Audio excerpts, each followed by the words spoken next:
in progress.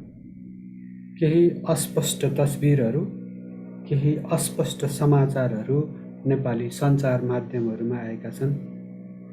Nepali कङ्ग्रेसका नेत्री तथा प्रथम महिला इन्डियाको भ्रमणमा हुनुहुन्छ।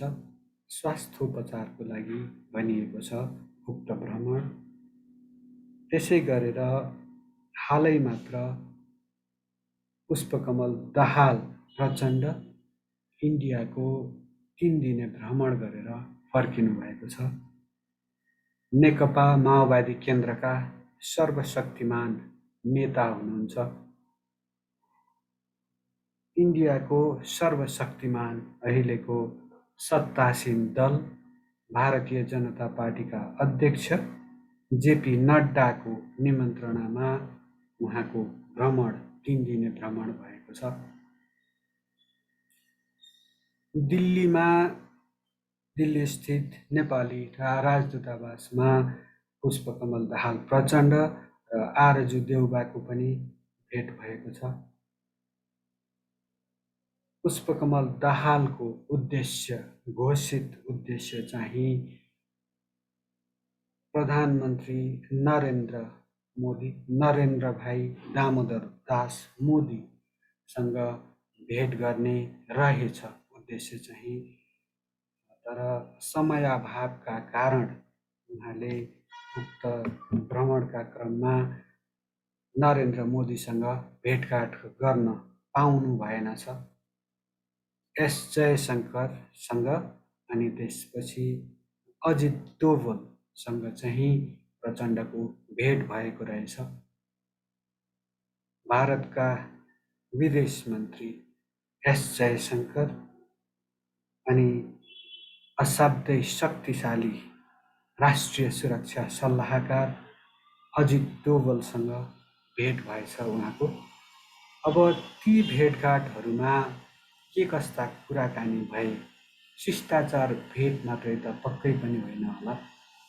त्यत्रो ठुलो देश, संसारकै ठुलो लोकतन्त्रका सर्वशक्तिमान नेताहरूसँगको भेटघाट शिष्टाचारमा मात्रै पक्कै पनि सीमित रहेन होला। तर त्यस भ्रमणका विवरणहरू बाहिर आइसकेका छैनन्। पुष्पकमल दाहाल इन्डिया भ्रमण गरेर फर्कि पनि सक्नु भएको छ। नरेन्द्र मोदीसँग भेटघाट हुन नपाउँदाखेरि अलिकति खल्लो लागेको जस्तो बुझिएको छ। उहाँका अभिव्यक्तिहरूले त्यसैतर्फ इङ्गित गर्दछन्। यो भ्रमणको परिप्रेक्ष्य पनि हेरौँ। अहिले कस्तो छ अन्तर्राष्ट्रिय र दक्षिण एसियाली परिदृश्य, त्यसमा पनि हेरौँ। रुस र युक्रेन बीच युद्ध भइराखेको छ यतिखेर। यसमा उत्तर एटलान्टिक सन्धि सङ्गठन NATO, north Atlantic treaty organization पनि कतै न कतै जोडिन्छ। रुससँग उत्तर एटलान्टिक सन्धि सङ्गठनको सम्बन्ध बिग्रिएको छ। एउटा तेल र ग्यासको ठुलो उत्पादक राष्ट्र रुस हो। त्यसै गरेर गहुँ अनि सूर्यमुखी जस्ता अन्न बालीहरूको एउटा ठुलो उत्पादक र आपूर्तिकर्ता युक्रेन। यी दुई बीच युद्ध हुँदाखेरि तेल र ग्यासको आपूर्ति अवरुद्ध भएको छ। त्यसै कारण तेल र ग्यासको मूल्यमा वृद्धि भएको छ। जति तेल चाहिएको छ त्यति आपूर्ति हुन नसक्दाखेरि, ग्यासको आपूर्ति हुन नसक्दाखेरि तेल र ग्यासको मूल्य वृद्धि भएको छ। यसै परिप्रेक्ष्यमा अमेरिकी राष्ट्रपति जो बाइडेनले साउदी अरेबियाको भ्रमण गर्नुभएको छ। उहाँले साउदी अरेबियालाई तेल उत्पादनमा वृद्धि गर्न आग्रह गर्नुभएको छ। अमेरिकाको लागि, संयुक्त राज्य अमेरिकाको लागि आपूर्तिको लागि बढी तेल उपलब्ध गराउन अनुरोध गर्नुभएको छ, आग्रह गर्नुभएको छ। यसै यो विश्व अर्थतन्त्र नै तेल र ग्यासको ले सञ्चालन गरिराखेको अवस्था छ। तेल र ग्यासको अवस्थामा नै मूलतः विश्व अर्थतन्त्र अहिले सञ्चालित छ। हामी हरित ऊर्जा, नवीकरणीय ऊर्जाहरूको कुरा त गर्छौँ, तर त्यो व्यावहारिक रूपमा त्यति भाएबल हुन सकेको छैन। तेल, ग्यास, कोइलामा निर्भर रहनु परेको छ विश्व अर्थतन्त्र। असाध्यै यो जब तेल र ग्यासको मूल्यमा वृद्धि हुन्छ नि, अनि त्यसपछि जीवनको कुनै क्षेत्र हुँदैन जसमा मूल्य वृद्धि नहोस्। नुनदेखि सुनसम्मको मूल्यमा वृद्धि हुन्छ। त्यही मूल्य वृद्धिको मारमा हामी पनि छौँ। तर रुस र चीन र भारत जस्ता ठुला देशहरू, ठुला अर्थतन्त्रहरूले चाहिँ यसै बेला पनि अलिकति सस्तो मूल्यमा तेल र ग्यास पाइराखेका छन्, किनभने उनीहरूले रुसबाट तेल र ग्यास लिइराखेका छन्, सस्तो मूल्यमा लिन पाएका छन्। अनि हालसालै एउटा सुखद समाचार पनि आएको छ। नेपाल विद्युत इन्डियन ऑयल कर्पोरेसनले नेपाललाई आपूर्ति गर्ने तेलको मूल्यमा, डिजल र पेट्रोलको मूल्यमा 17 रुपियाँ प्रति लिटर र 16 रुपियाँ प्रति लिटर क्रमशः मूल्य घटाएर पठाएको छ भनिएको छ। तर अब नेपालमा त्यसरी मूल्य घटाएर बिक्री गर्छ कि गर्दैन नेपाल ऑयल कर्पोरेसनले, त्यो शङ्कै छ। ऊ जहिले पनि हामीलाई घाटा छ, यो इन्धनको कारोबारमा हामीलाई घाटा छ भनिराखेको छ। अहिले पनि अब त्यो गर्ला कि नगर्ला हेरौँ। छिमेकमा पेट्रोलियम पदार्थको सङ्कटका कारण पनि श्रीलङ्काको अर्थतन्त्र धराशायी भएको छ। Collapse, utter collapse, ultimate collapse भएको छ। पर्यटन कोभिडका कारण, कोरोना भाइरस महामारीका कारण पर्यटन उद्योगमा मार पर्दा अनि त्यहाँको एउटा रुलिङ एलिट्स जुन राजपक्ष परिवार, राष्ट्रपतिदेखि प्रधानमन्त्रीसम्म उनीहरूकै दाजुभाइ जुन छन्, उनीहरूले अलिकति यो पेस्टिसाइड्स, केमिकल फर्टिलाइजर्स, रासायनिक मल प्रयोग गरेर खेती गर्नको सट्टा यो जैविक मल प्रयोग गरेर खेती गर्नु भनेर एक किसिमको डिक्री जारी गर्दा अनि एक किसिमले रासायनिक पदार्थ, रासायनिक मलको प्रयोगमा बन्देज लगाइदिँदाखेरि कृषि उत्पादन भत्तै घट्यो, पर्यटन धराशायी नै थियो। अनि फेरि अब चीनको डेट ट्र्याप, ऋणको पासोका कारण पनि अर्थतन्त्र, श्रीलङ्काको अर्थतन्त्र धराशायी भयो भनिँदैछ। यसमा अन्य दाता राष्ट्रहरू पनि छन्, नभएको होइन। मल्टिल्याटरल डोनर एजेन्सिज पनि छन्, उनीहरूको ऋण तिर्नुपर्ने बाध्यता पनि छ। तर मुख्य कारणहरू चाहिँ टुरिज्मको डिक्लाइन, अर्थात् पर्यटन उद्योगको मारमा पर्नु, यो कोभिड महाव्याधिका कारण चीनको ऋण, अनि त्यसै गरेर कृषि उत्पादनमा कमी आउनु, अनि त्यसै गरेर पेट्रोलियम पदार्थको मूल्य भत्तै बढ्नु, अनि विदेशी मुद्राको सञ्चिति भत्तै घट्नु। यही कारण श्रीलङ्काको अर्थतन्त्र धराशायी भएको हो भनिँदैछ। त्यस्तै अवस्था पाकिस्तानको पनि छ, त्यस्तै अवस्था नेपालको पनि छ। नेपालको पनि अहिले विदेशी ऋण तिर्न परेको भए हामीहरू पनि श्रीलङ्काको भन्दा कम खराब अवस्थामा पुग्ने थिएनौँ भन्ने आकलन गरिँदैछ। यो मैले त्यसो त भारतीय अर्थतन्त्र पनि सङ्कटमै छ। विभिन्न राज्यहरूमा जुन सब्सिडी दिने गरेको छ, ग्यास सित्तैमा, बिजुली सित्तैमा दिने जुन प्रियतावादी कार्यक्रमहरू, स्किमहरू ल्याइएको छ, त्यसको कारण भारतीय अर्थतन्त्र पनि जोखिम मुक्त छैन भनिँदैछ। तर एउटा ठुलो अर्थतन्त्र, भारत चौथो ठुलो अर्थतन्त्र सायद विश्वको हो, उसले त्यो त्यो भार थेग्न सक्छ होला, तर हामीहरू चाहिँ एकदमै नाजुक नै अवस्थामा छौँ।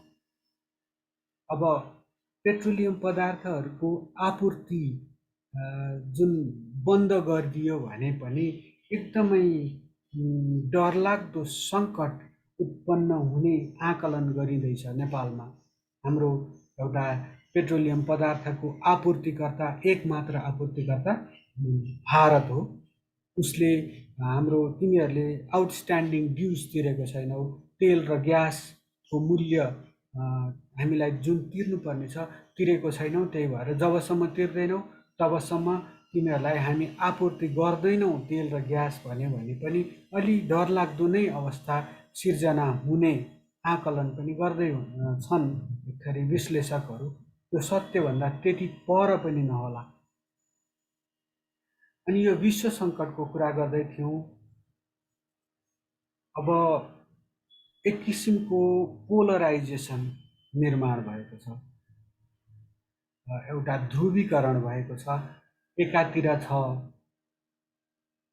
संयुक्त राज्य अमेरिका र युरोपका कतिपय राष्ट्रहरू छन्, अर्कोतिर छ चीन अनि रुस।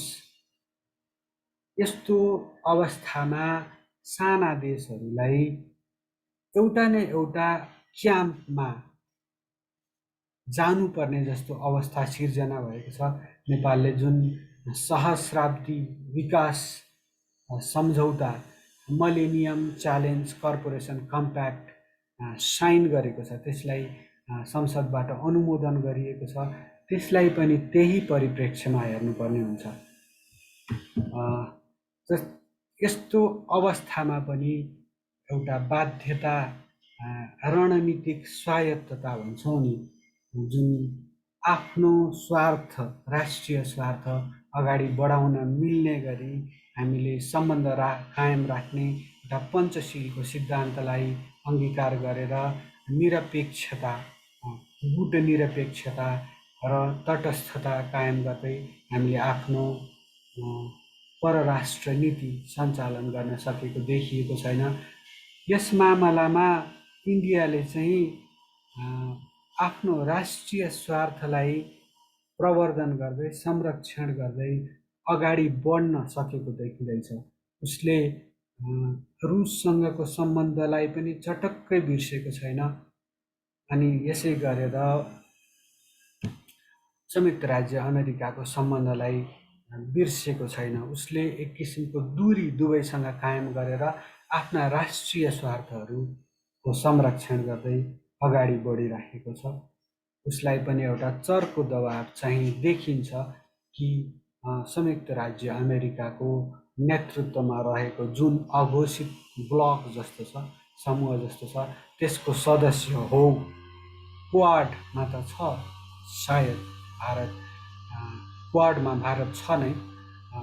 त्यसै गरेर तर के छ भन्दाखेरि रक्षा उपकरणहरू, प्रतिरक्षा उपकरणहरूको मामलामा चाहिँ तत्कालीन सोभियत सङ्घ र अहिलेको रुसमा निर्भर छ।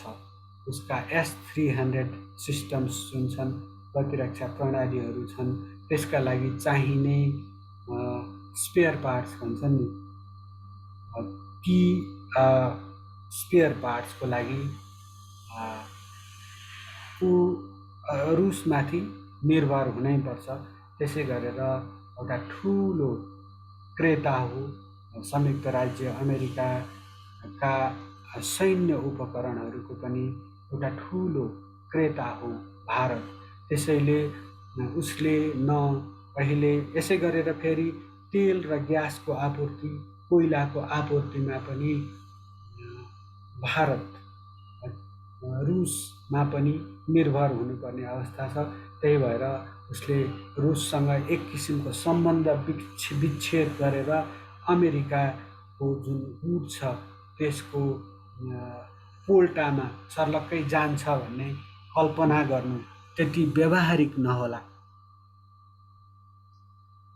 यसका साथै अब ध्यान दिनुपर्ने अन्तर्राष्ट्रिय परिप्रेक्ष्य के छ भन्दाखेरि जुन 1950तिर जाउँ। 1945मा पहिल्यै घाम नअस्ताउने भनिएको ब्रिटिस साम्राज्यले भारत छोड्यो। भारत र पाकिस्तानको विभाजन भयो। पाकिस्तानको पनि पछि विभाजन भएर पूर्वी पाकिस्तान अर्थात् बङ्गलादेश बन्यो। अनि यो जब भारत छोडेर गए अङ्ग्रेजले, त्यही जाने त्यसै क्रममा त्यसै परिप्रेक्ष्यमा हेरिनुपर्छ।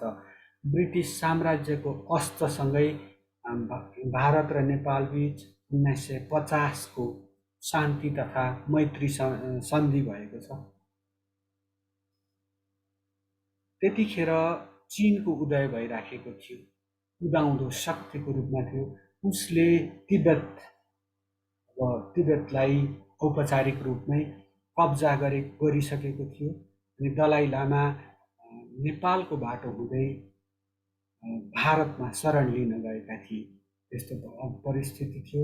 यहाँका शासक राणा शासकहरूलाई एक किसिमको भय थियो, एउटा भय दोहन पनि गरियो। अब चीनले नेपाललाई पनि तिब्बतलाई जस्तै कब्जा गर्छ भन्ने भयको कारोबार गरियो, भय उत्पन्न गराइयो। थियो पनि होला केही मात्रामा। त्यति साह्रो हिमालय नै पार गरेर नेपाल कब्जा गर्न आइपुग्ला त भन्ने संशय, त्यति झिनो पनि सम्भावना नभएको परिस्थिति पनि थियो। तर त्यही भय दोहन गरियो। अनि तत्कालीन राणाशाहीलाई पनि जसरी तसरी आफ्नो निरङ्कुश सत्ता जोगाउनु थियो। मोहन शमशेरलाई मेरा छोरा नाति पनाति झनातीहरूले पनि यो देशमा मैले जस्तै शासन गर्न पाउनेछन् भन्ने एउटा झिनो आशा थियो। त्यसैले अत्यन्तै असमान, विभेदकारी, अन्यायपूर्ण 1950को शान्ति तथा मैत्री सन्धि भारतसँग गरियो। त्यसको मूल्य हामीले अहिले पनि कुनै न कुनै रूपमा चुकाउँदैछौँ। हाम्रो सार्वभौमिकता खुम्चिएको छ, राष्ट्रिय सार्वभौमिकता खुम्चिएको अवस्था छ। यो ठ्याक्कै 70 वर्ष जतिपछि के भएको छ भन्दाखेरि यो संयुक्त राज्य अमेरिकाको नेतृत्वमा रहेको एउटा विश्व व्यवस्था अलि चर्मराउँदो जस्तो अवस्थामा पुगेको छ। सङ्केत के भन्दाखेरि भर्खरै त्यति धेरै भएको छैन, 1 वर्ष जति भयो होला, संयुक्त राज्य अमेरिका अफगानिस्तानबाट हतारमा बाहिरिनु परेको अवस्था छ। अनि त्यहाँ अलिकति रुस अनि चीनको सक्रियता बढेको अवस्था छ।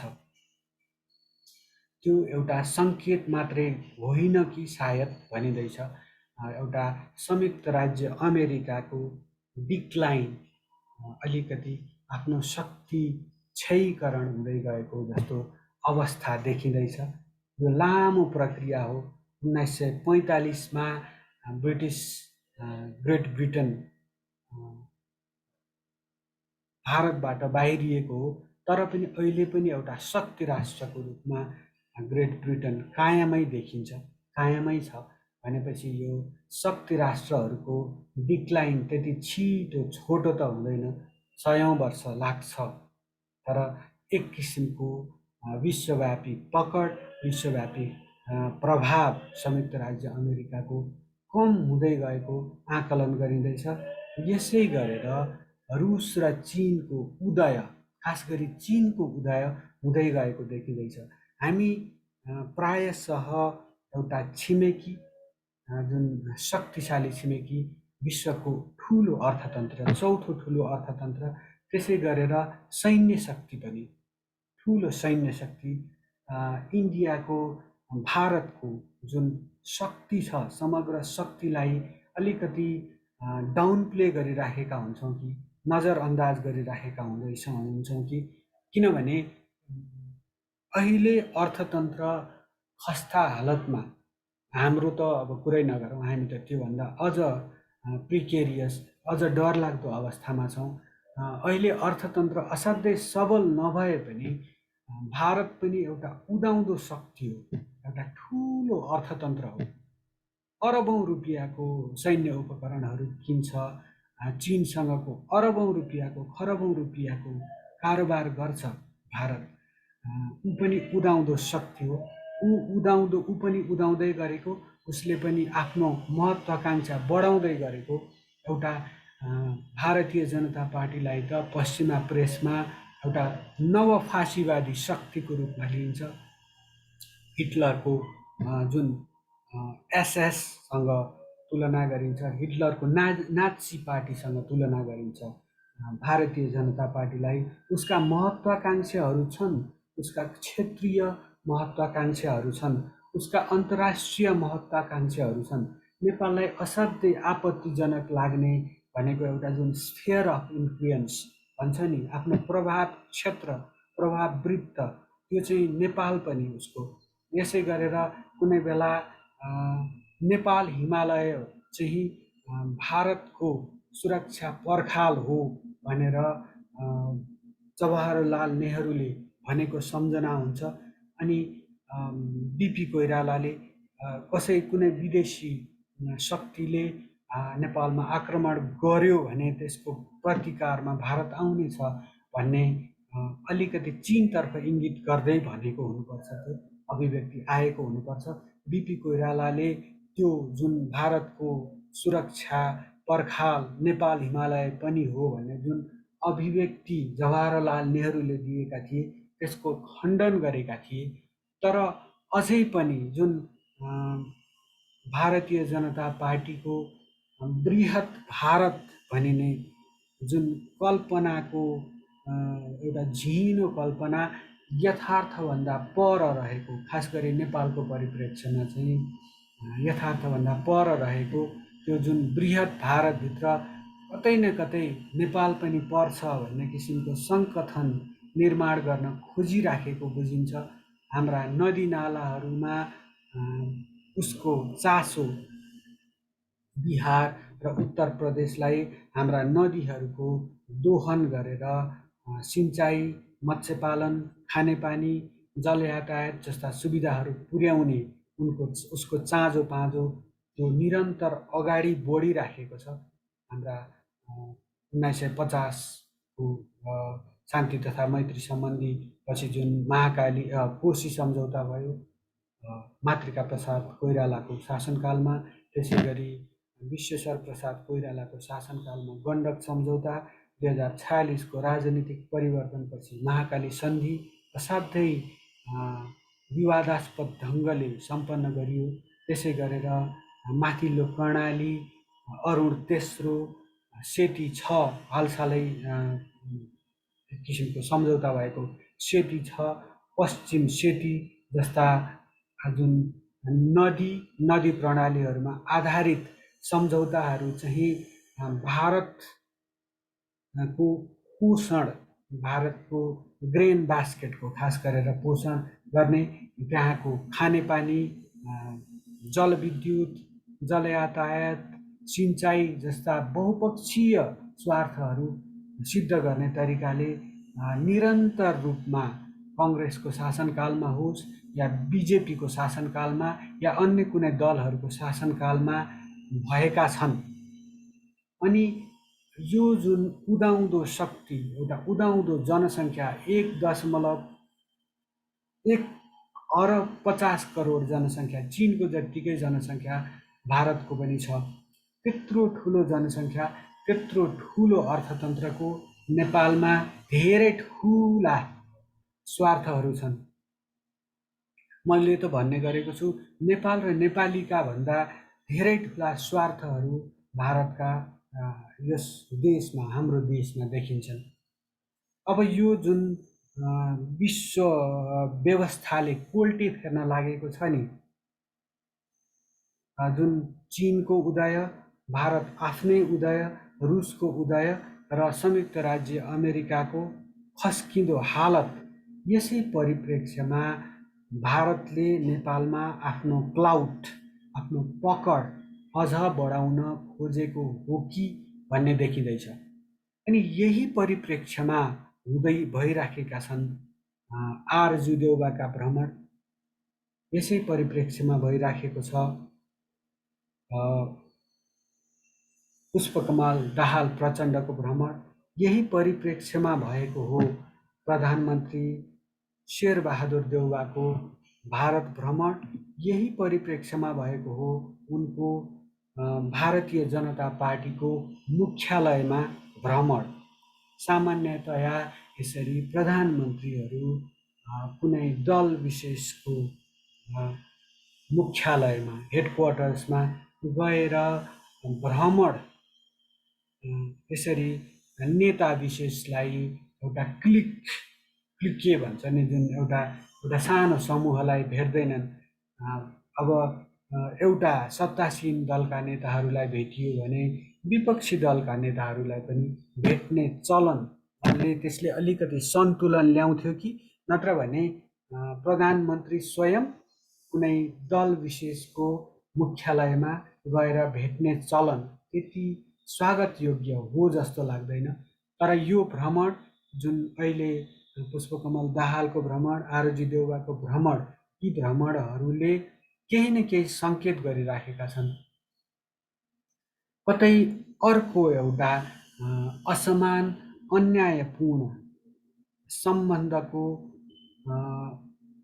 जग त हालिँदै छैन। कतै 1950 को शान्ति तथा मैत्री सन्धि भन्दा पनि विभेदकारी, अन्यायपूर्ण, असमान सम्बन्धको जग राख्न त खोजिँदै छैन यी भ्रमणहरू मार्फत भन्ने संशय, शङ्का उत्पन्न भएको छ नेपाली लोकमा।